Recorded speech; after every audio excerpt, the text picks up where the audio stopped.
Vince De Jesus. Once again, Isang Himala. Ayan, pabatiin na po natin syempre Isal. Greet our friends from the press. Ayan, we have the microphone from Ate. Magandang tanghali ba ba? Hapon! Magandang hapon po sa inyong lahat. Huwag niyong kalimutan na unahin na sa inyong mga sinihan ang Isang Himala ngayong December 25, ang natatanging movie musical entry ngayong Metro Manila Film Festival. Bigyan niyo po kami ng chance dahil dala-dala namin ang buong teatro. Pinaka-dala-dala ng musical theater actors po ng ating bansa. Sana po suportahan niyo po kami dahil dala po namin ay obra mula kay Sir Ricky Lee, Miss Naomi. Sinulat po ng ating national artist na si Sir Ricky Lee.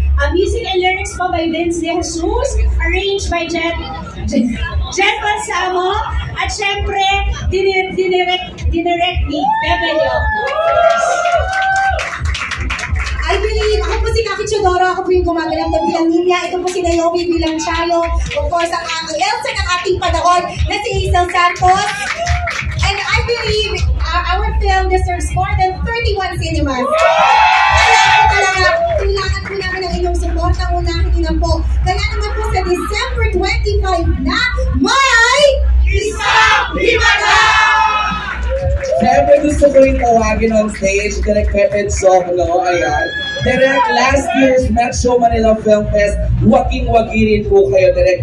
This year ba, kayo po ba ay meron ding ipagmamalaki ulit na itong Isang Himala ay talagang mga pangpanalong mga awards? Well, inimbitahan ko po kayo lahat na panoorin ng Isang Himala. Pagpano December 25, meron pong special gift, isang pamasko, galing sa aming cast. Some of the best performers in Philippine stage now crossing over into film. Take it away. Yes, so Vic, ikaw, baka may gusto kong sabihin sa mga kasama natin. Sino Vic kasi nag-guest sila sa programa namin sa Teleradyo. Ayan, Kaya sana po supportahan niyo po ang Isang Himala. Ako po si Vic Robinson, gumaganap bilang pilo sa Isang Himala. Sana po magkita-kita tayo December 25, Isang Himala. Ito po ang surprise namin sa inyo. Ang himala ay nasa puso ng tao.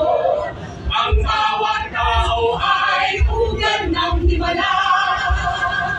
Ang himala ay nasa puso ng tao. Ang bawat tao ay pugad ng himala. December 25, Isang Himala.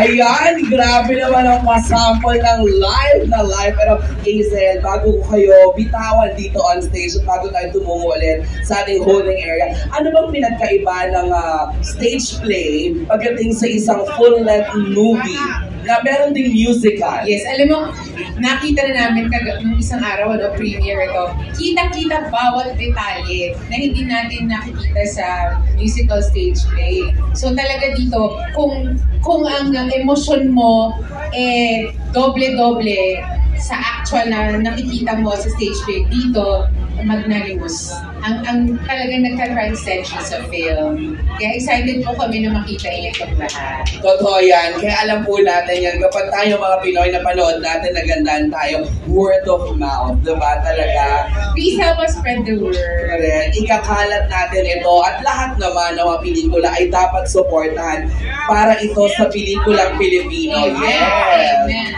Yes, tawagin naman natin of course ang ating mga executives from MFF